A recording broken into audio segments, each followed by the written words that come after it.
Namaskar.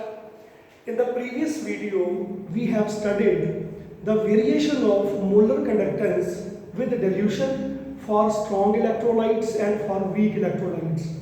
And we have observed that for weak electrolytes, the molar conductance at infinite dilution can never be calculated from the graphical representation or from the experimental observation.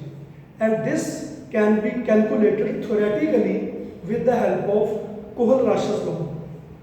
And from the graphical representation, you have seen that for weak electrolyte, on the extrapolation, the graph does not meet the y-axis for weak electrolytes. So, molar conductance at infinite dilution for weak electrolyte can never be calculated. However, for strong electrolytes it can be calculated.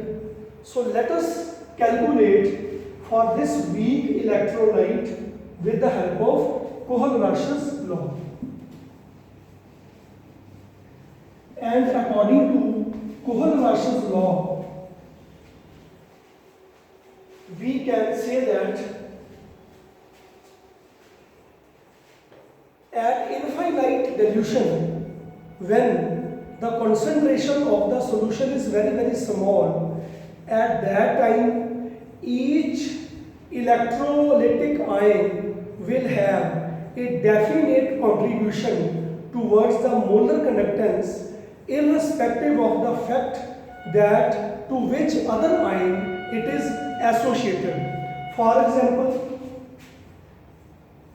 molar conductance at infinite dilution for HCl is equal to the sum of molar conductivities of H positive and molar conductivities of Cl negative.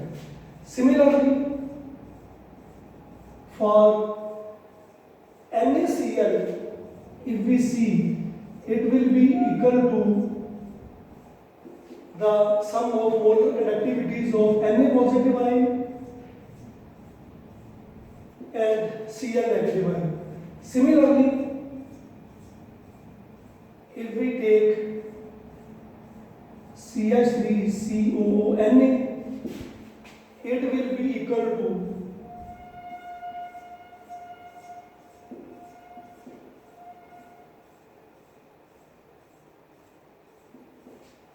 So all these are strong electrolytes, and according to Kohlrausch's law, when the dilution is infinite, then each ion will have definite contribution, will have fixed contribution, irrespective of the fact that to which other ion it is associated.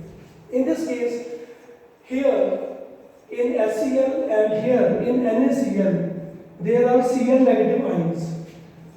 The molar conductance of Cl negative ions will be same in both the cases.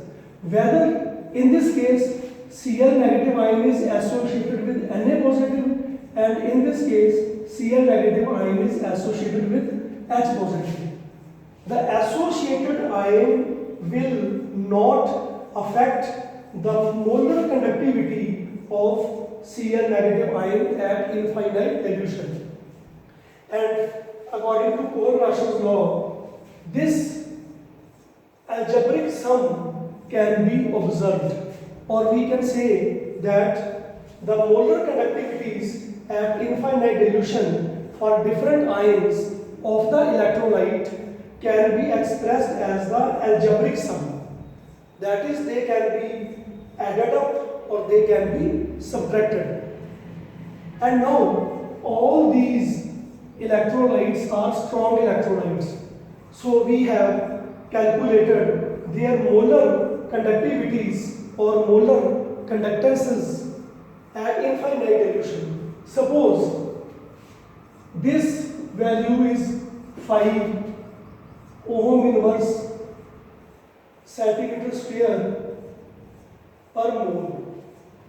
Suppose this is 7 ohm inverse centimeter square per mole, and suppose this is 8 ohm inverse centimeter square per mole.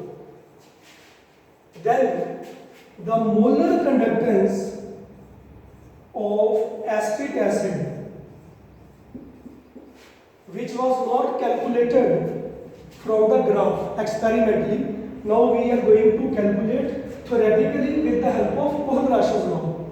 So the molar conductance of acetic acid can be calculated with the help of Kohlrausch's law, like lambda naught CH3 COONA plus lambda naught HCl plus lambda naught minus lambda naught NaCl. And if we take their values, their supposed values, what is the value for CH3COONA?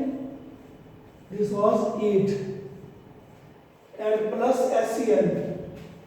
HCl means 5 minus NaCl means 7, and it is equal to 8 plus 5 13 minus 7, and this value can be calculated, you can say, with the help of Kohlrausch's law, and it will be equal to 6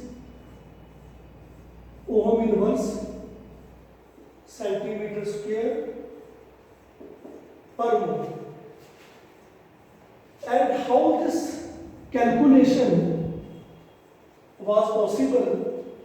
See, according to Kohlrausch's law, this is equal to lambda naught CH3COO negative plus lambda naught Na positive, and lambda naught HCl according to Kohlrausch's law is equal to lambda naught H positive plus lambda naught Cl negative, and NaCl is equal to minus lambda naught Na positive minus lambda naught Cl negative. See, this can be cancelled by this, and Cl negative can be cancelled by this, and what is remaining?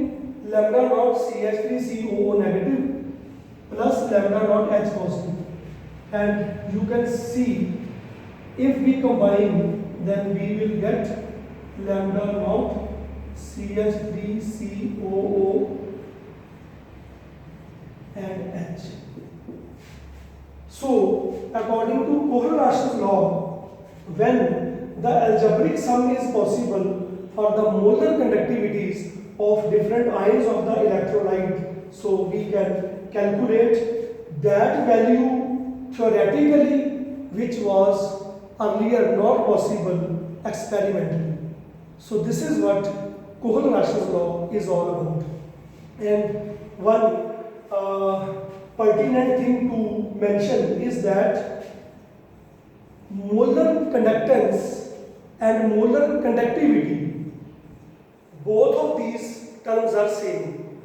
Otherwise, if molar word is not there, then conductance and conductivity, they both are different. Conductance and conductivity are different, but when molar word is attached, then molar conductance and molar conductivity, they both are same. So this was the, you can say, Kohlrausch's law, by which we can calculate the molar conductance or molar conductivity at infinite dilution for the weak electrolytes. Thank you very much.